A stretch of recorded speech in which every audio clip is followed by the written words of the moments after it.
Shalom, Bapak Ibu yang dikasih oleh Tuhan.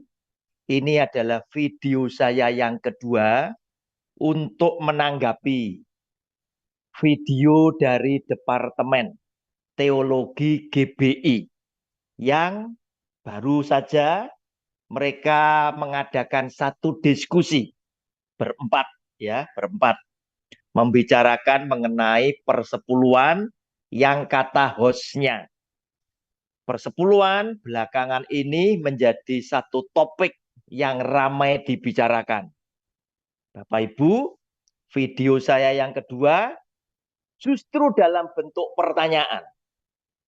Menurut GBI, persepuluhan itu perintah Tuhan khusus kepada bangsa Israel atau semua manusia.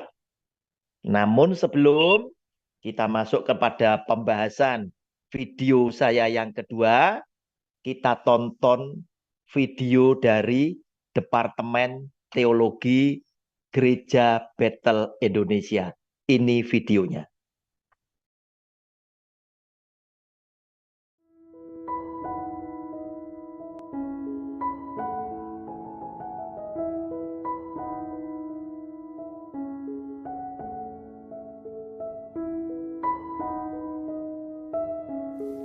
Shalom, selamat datang ke Pentecost Talk, satu rubrik talk show dari Departemen Teologi Gereja Bethel Indonesia untuk membahas isu-isu terkini.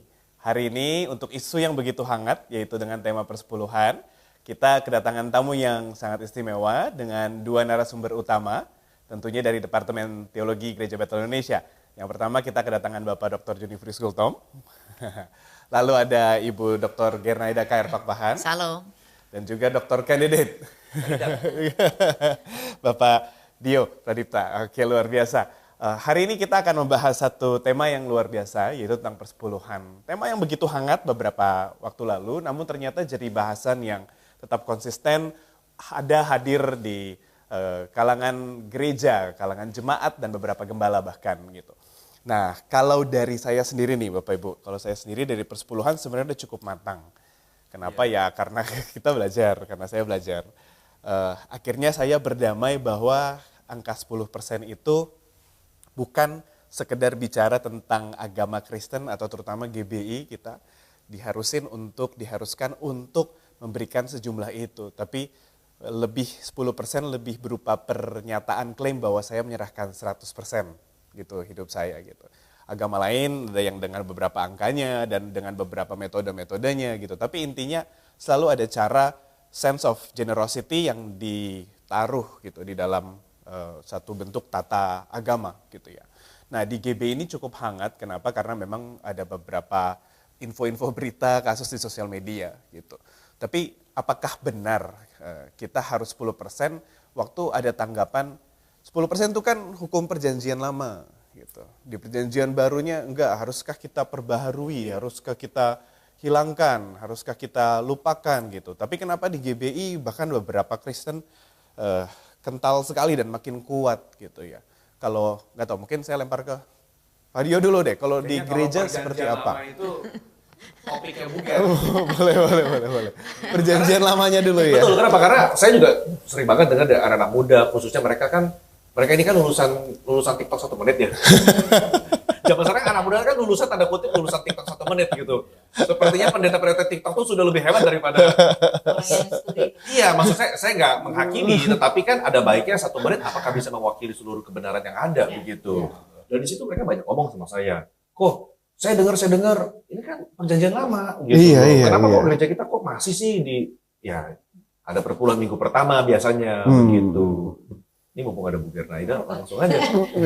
Oke, pendapat Ibu maksudnya apakah hanya karena itu ada di perjanjian lama dan sekarang kita sudah dalam perjanjian kasih karunia, perjanjian baru udah nggak relevan gitu? Jadi mestinya kita lihat bergereja dan menggereja kita sekarang. Wow. Okay. Nah, kita bergereja kan tentu saja ada aturan, ada tata gereja, dan kemudian karakteristik bergereja kita itu seperti apa. Nah itu kan kaitannya banyak. Tapi kenapa selalu dihubungkan dengan perjanjian lama? Nah kalau saya boleh jujur untuk mengatakan dunia perjanjian lama itu kan adalah dunia yang agraris. betul ya? Iya. Jadi ketika memberi, jadi hadiah-hadiahnya itu kan berupa misalnya minyak lah boleh, kemudian gandum, perak dan seterusnya. Juga ketika mereka merefleksikan bagaimana mereka memberi kepada Tuhan. Nah, cuman kalau kita lihat kalau itu datangnya dari segi persembahan, sebenarnya di dalam Pentatuh itu kan persembahan banyak benar. Karakteristiknya masing-masing, baik yang diberikan lewat persembahan di tempat suci, entah itu kambing, domba, lembu ya. Tetapi juga kan ada persembahan berupa misalnya wewangian. Seperti mur, minyak, lalu biji-bijian dari hasil pertanian. Jadi sebetulnya prinsip memberi itu kan menjadi karakteristik komunitas orang percaya, tetapi itu kan terbungkus dengan situasi sosial yang ada kala itu. Jadi karena orang memberi sesuai dengan cara dan tata cara yang lazim di dalam komunitas pada masa itu. Nah, jadi salah satu persembahan yang disampaikan itu adalah persepuluhan. Kalau kita mau jujur mau mengatakan persepuluhan di dalam perjanjian lama itu sebetulnya bagian yang kecil. Sangat minor dibandingkan misalnya korban persembahan untuk penebusan salah, korban keselamatan yang harus dengan karakteristik misalnya domba yang gemuk, lembu yang tambun, itu kan sesuatu yang sangat mahal sekali. Nah, tetapi kan kalau kita bicara persepuluhan itu dari mana? Betul ada dari hasil ternak. Nah, tapi ukuran-ukuran 1/10 itu kan masih belum digital seperti kita sekarang. Tapi itu kan misalnya kambing domba yang lewat dari tongkat penggembala misalnya. Apakah itu 100 jadi betul-betul 10? Kan tidak demikian ya. Tetapi bagaimana dengan persepuluhan dari hasil pertama dari tumbuhan misalnya, apakah itu dari zaitun, dari gandum, yang tidak lain adalah aktivitas pertanian yang dilakukan oleh masyarakat pada kala itu yang betul-betul adalah masyarakat agraris. Intinya adalah bagaimana umat belajar berterima kasih. Jadi misalnya mereka kan udah panen gitu kan. Hasil panennya itu gandum dibawa kepada imam, zaitun dibawa kepada imam. Jadi walaupun ada aturan-aturan, tapi persepuluhan kalau kita mau jujur melihat itu adalah bagian kecil di antara persembahan-persembahan yang lain. Kalau di dalam Taurat juga itu menarik, itu Pak Dio kita lihat kan boleh dimakan. Jadi ketika mereka kan tempat sucinya itu dulu ketika sudah ada sentralistik di Yerusalem, mereka kan bawa persepuluhannya apa? Jadi ketika panen raya, nah itu dibawa sebagian ke Yerusalem. Masalahnya kalau jauh kampungnya. Kalau jauh gimana? Jadi kambingnya udah mati duluan, dombanya udah mati duluan. Lalu mereka tidak mungkin pikul karena transportasi masih sangat sederhana. Maka mereka akan nuangkan. Ketika mereka menunggu saat untuk mempersembahkan korban, mereka perlu penginapan, perlu tempat untuk makan dan minum. Nah, anehnya kan persepuluhan boleh dimakan, boleh. Jadi boleh dinikmati dengan sukacita, boleh dinikmati walaupun karena ada beragam konteks ya, iya, termasuk jadi, kepada orang miskin ini. Ya, jadi itu bagian dari ketika mereka serahkan kepada imam secara sosial, apa yang mereka sebutkan dengan justice, keadilan adalah tanggung jawab orang percaya untuk peduli dengan apa? The needy one, orang-orang paling marginal. Misalnya siapa? Janda, yatim piatu, Orang asing. orang bisa orang asing. Orang asing kan tidak masuk di dalam hitungan warga negara. Tetapi dari banyak persembahan-persembahan ini nanti para imam sisihkan supaya orang memiliki hak untuk hidup. Jadi persembahan ya Bu, bentuknya banyak banget sebenarnya berarti. Ya, jadi ya dan betul. persepuluhan itu cuma salah satu. Salah satu. Jadi dan- bentuk runtutan peraturan untuk mengajarkan sebuah nilai. Ya. Jadi sebenarnya isunya Bu adalah bukan tidak adanya basis PL kepada perpuluhan, tapi yang dikatakan tadi itu adalah untuk umat Cuma di Israel Israel doang, dan iya. tidak berlaku lagi sekarang gitu. Tapi kalau Nah, untuk umat bagaimana? Israel doang kan karena ada banyak tuh Pak, gitu. Ada banyak apa namanya peraturan-peraturan untuk memberi gitu. Persepuluhan cuma salah satunya. Kenapa kok cuma persepuluhan yang jadi kayak satu trademark wajib gitu? Yang jadi sakral banget Enggak kayaknya. juga sih ya. Yang lain-lainnya kayak itu lepas. jadi itu menarik juga ketika orang Israel pasca pembuangan Babylon. Maliaki kan note salah satu ukuran yang kecil. Kalau kamu memberikan persepuluhan, apakah Tuhan tidak membuka tingkap-tingkap langit untuk memberkati? Padahal itu kan ada sebuah komunitas yang terstruktur yang gagal untuk memperhatikan pembangunan bait suci di satu sisi, tapi mereka gagal melihat komunitas sesamanya dan para imam salah menggunakan otoritas.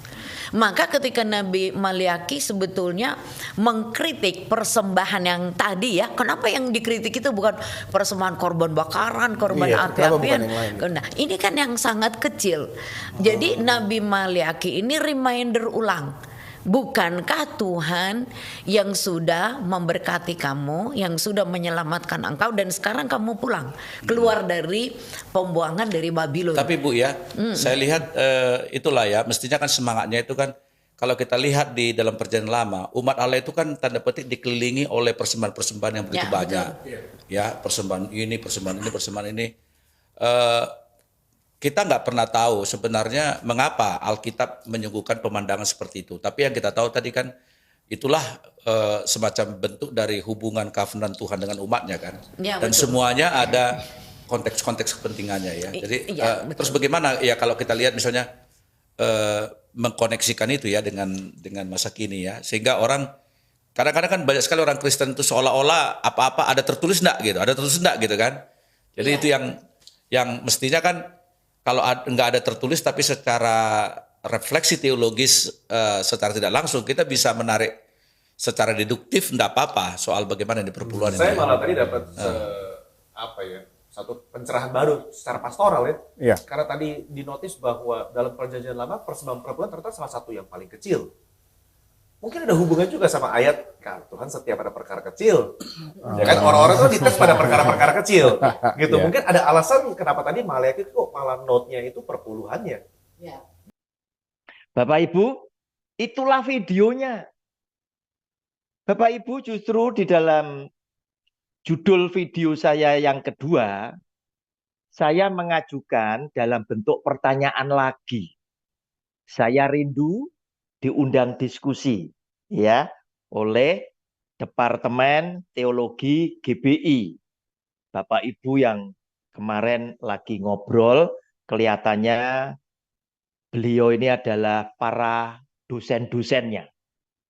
Senang sekali jika berkenan mengundang saya untuk berdiskusi secara terbuka, baik lewat Zoom maupun secara tatap muka.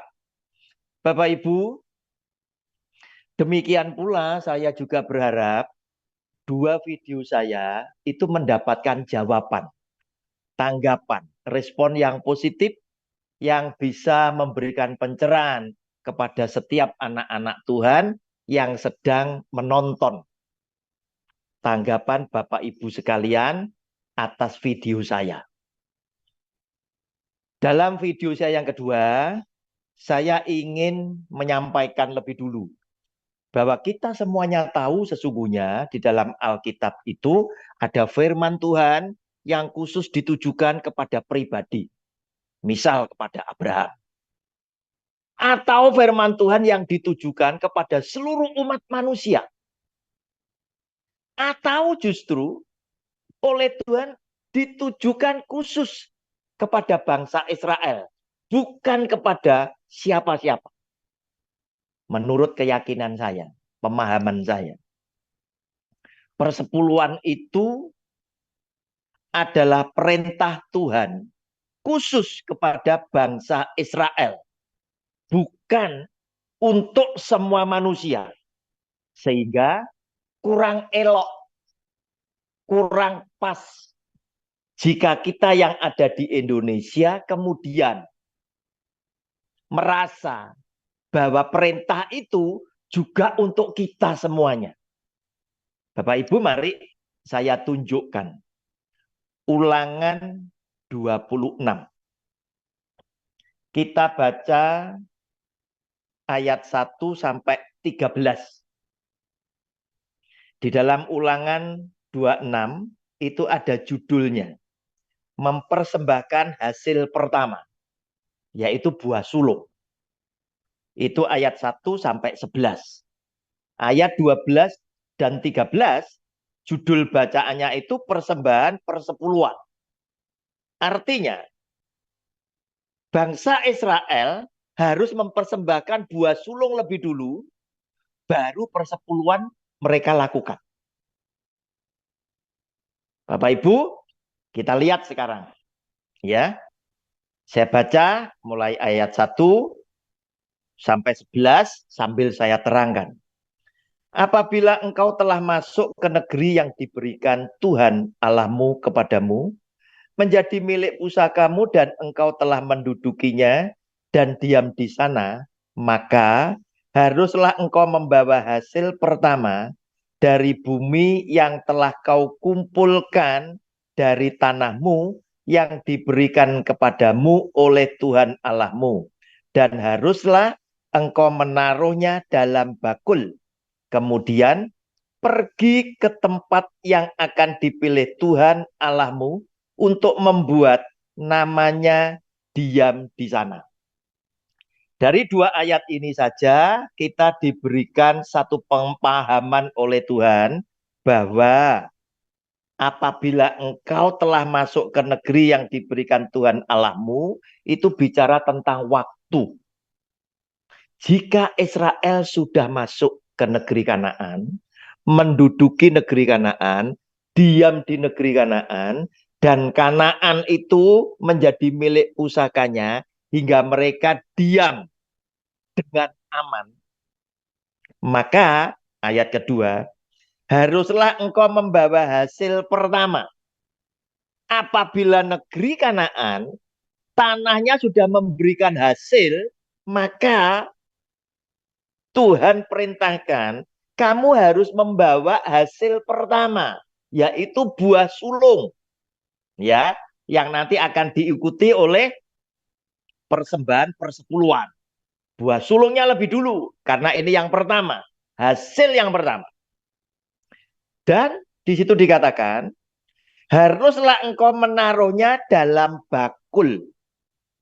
Artinya, jumlahnya tidak perlu banyak, sedikit saja, tetapi yang terbaik. Bapak Ibu, tidak sama dengan pengajaran yang Anda terima. Ya, kebanyakan orang-orang Kristen terima di zaman sekarang. Ada seorang pendeta yang mengajarkan bahwa persembahan buah sulung itu adalah seluruh gajimu di bulan Februari. Semua bonus, insentif, dan pendapatanmu, penghasilanmu di bulan Januari itu harus disetorkan pada bulan Februari. Semua gaji, semua bonus, insentif, semua pendapatan bulan Januari, semuanya total harus dipersembahkan kepada Tuhan pada bulan Februari. Tidak tahu siapa yang menikmati, enggak tahu. Bapak Ibu, firman Tuhan yang tertulis ternyata cukup satu bakul, enggak usah banyak. Apakah benar itu satu bakul? Kita lanjutkan pembacaannya. Dan sesampainya kepada imam yang ada pada waktu itu, haruslah engkau berkata kepadanya, aku memberitahukan pada hari ini kepada Tuhan Allahmu bahwa aku telah masuk ke negeri yang dijanjikan Tuhan dengan sumpah kepada nenek moyang kita untuk memberikannya kepada kita. Maka imam harus menerima bakul itu dari tanganmu dan meletakkannya di depan mezbah Tuhan Allahmu. Nah, ternyata benar ya. Persembahan buah sulung yang ditaruh di dalam bakul oleh bangsa Israel harus diserahkan kepada imam. dan imam harus menerima bakul itu dari tanganmu. Kemudian meletakkan, artinya mempersembahkan di hadapan Tuhan, di mezbah Tuhan. Berarti jumlahnya nggak banyak, sedikit saja tetapi yang terbaik.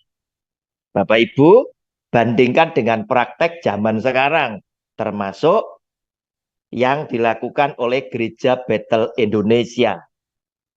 Bapak Ibu, kita lihat selanjutnya. Apa yang harus dilakukan?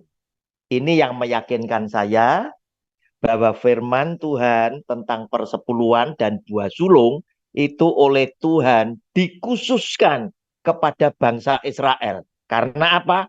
Terkait langsung dengan hasil bumi negeri Kanaan. Ya, terkait erat dengan hasil bumi negeri Kanaan. Kemudian dalam ayat kelima diteguhkan lagi. Setelah bangsa Israel mempersembahkan buah sulung, ayat 5 sampai 11. Kemudian engkau harus menyatakan di hadapan Tuhan Allahmu demikian. Bapakku dahulu seorang Aram, seorang pengembara. Ia pergi ke Mesir dengan sedikit orang saja dan tinggal di sana sebagai orang asing. Tetapi di sana ia menjadi suatu bangsa yang besar, kuat dan banyak jumlahnya. Ketika orang Mesir menganiaya dan menindas kami dan menyuruh kami melakukan pekerjaan yang berat, maka kami berseru kepada Tuhan, Allah nenek moyang kami. Lalu Tuhan mendengar suara kami dan melihat kesengsaraan dan kesukaran kami dan penindasan terhadap kami. Lalu Tuhan membawa kami keluar dari Mesir dengan tangan yang kuat dan lengan yang teracung, dengan kedahsyatan yang besar dan dengan tanda-tanda serta mujizat-mujizat. Ia membawa kami ke tempat ini dan memberikan kepada kami negeri ini, suatu negeri yang berlimpah-limpah susu dan madunya. Oleh sebab itu, di sini aku membawa hasil pertama dari bumi yang telah kau berikan kepadaku, ya Tuhan. Kemudian engkau harus meletakkannya di hadapan Tuhan Allahmu. Engkau harus sujud di hadapan Tuhan Allahmu. Dan haruslah engkau, orang Lewi dan orang asing yang ada di tengah-tengahmu, bersukaria karena segala yang baik yang diberikan Tuhan Allahmu kepadamu dan kepada seisi rumahmu. Bapak Ibu, apa yang Tuhan perintahkan selanjutnya setelah bakul ini diterima oleh imam dan diletakkan di mezbah Tuhan, dipersembahkan di hadapan Tuhan. Ternyata bangsa Israel harus bersaksi, memberikan satu pernyataan tentang sejarah nenek moyang mereka, sejarah bapak mereka.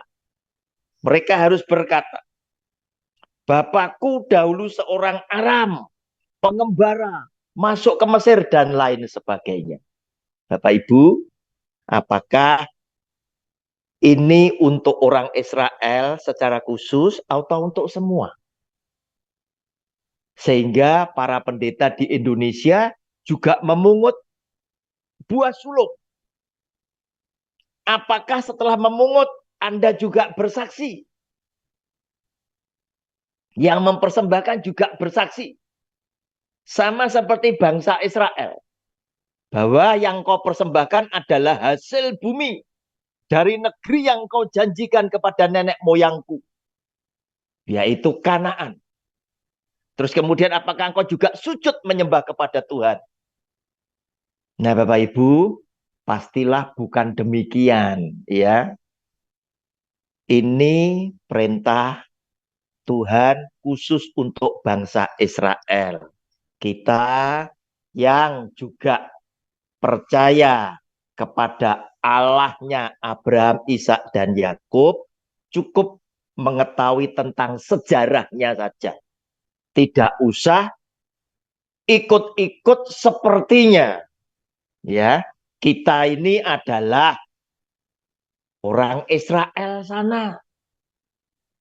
Nah, Bapak Ibu, kemudian yang selanjutnya setelah buah sulung dipersembahkan, maka barulah persepuluhan itu dilakukan. Nah, Bapak Ibu, ayat 12 dan 13 judul bacaannya persembahan persepuluhan. Apabila dalam tahun yang ketiga, tahun persembahan persepuluhan, engkau sudah selesai mengambil segala persembahan persepuluhan dari hasil tanahmu, maka haruslah engkau memberikannya kepada orang Lewi. Orang Lewi istimewa karena ini janji Tuhan. Orang asing, anak yatim, dan kepada janda, supaya mereka dapat makan di dalam tempatmu dan menjadi kenyang. Dan haruslah engkau berkata di hadapan Tuhan Allahmu, telah kupindahkan persembahan kudus itu dari rumahku, juga telah kuberikan kepada orang Lewi dan kepada orang asing, anak yatim, dan kepada janda, tepat seperti perintah yang telah kau berikan kepadaku. Tidak kulangkai atau kulupakan sesuatu dari perintahmu itu. Bapak Ibu, lihat yang dipersembahkan oleh orang Israel dalam bentuk persepuluhan tetap adalah hasil bumi, yaitu bahan makanan yang dihasilkan dari negeri Kanaan. Dan persepuluhan ternyata adalah untuk memelihara orang Lewi, orang asing, janda, dan anak yatim. Diberikan kepada orang Lewi. Mengapa orang Lewi juga mau berbagi? Karena orang Lewi adalah orang yang hidup tidak keduniawian.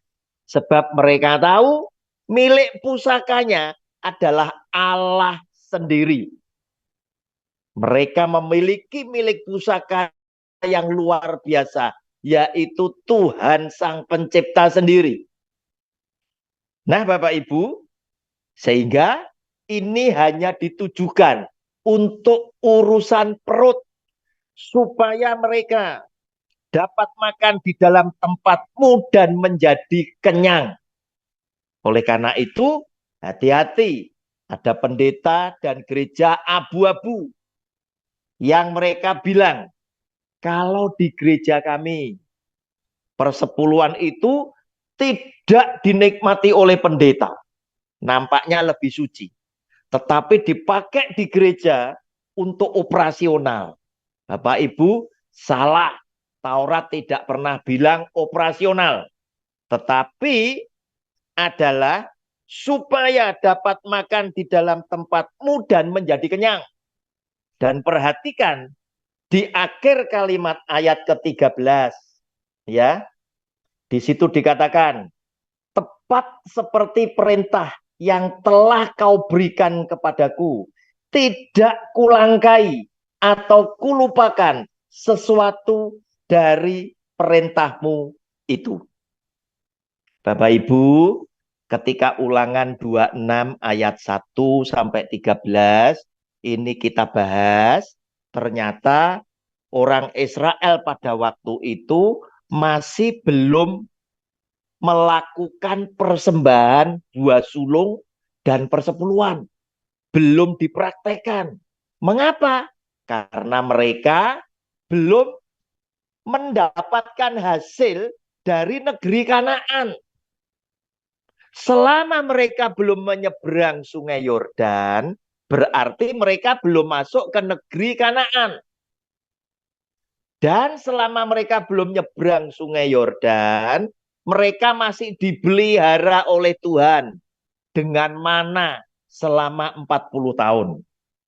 Bapak Ibu, untuk meyakinkan ya, Yosua pasal 5 ayat 11 dan 12. Lalu pada hari sesudah Paskah, mereka makan hasil negeri itu, yakni roti yang tidak beragi dan berteh gandum pada hari itu juga. Lalu berhentilah mana itu pada keesokan harinya setelah mereka makan hasil negeri itu. Jadi orang Israel tidak beroleh mana lagi, tetapi dalam tahun itu mereka makan yang dihasilkan tanah Kanaan. Bapak Ibu, Yosua pasal 5 itu setelah mereka nyebrang Sungai Yordan. Nyebrang Sungai Yordan ada pada Yosua pasal 3. Yosua pasal 5 mana berhenti karena mereka menikmati makan dari hasil tanah negeri Kanaan. Sehingga mana itu berhenti karena negeri Kanaan sudah memberikan hasil, mereka bisa makan dari negeri Kanaan.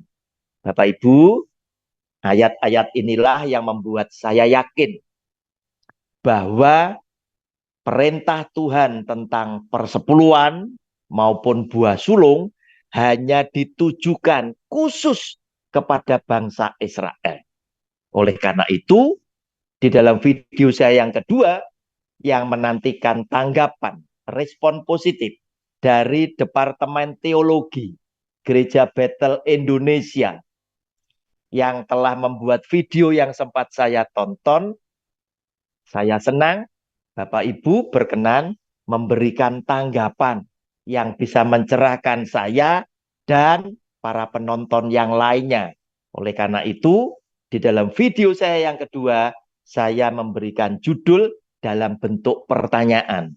Menurut GBI, persepuluhan itu perintah Tuhan khusus kepada bangsa Israel atau semua manusia. Tuhan Yesus sudah memberkati kita semuanya. Amin.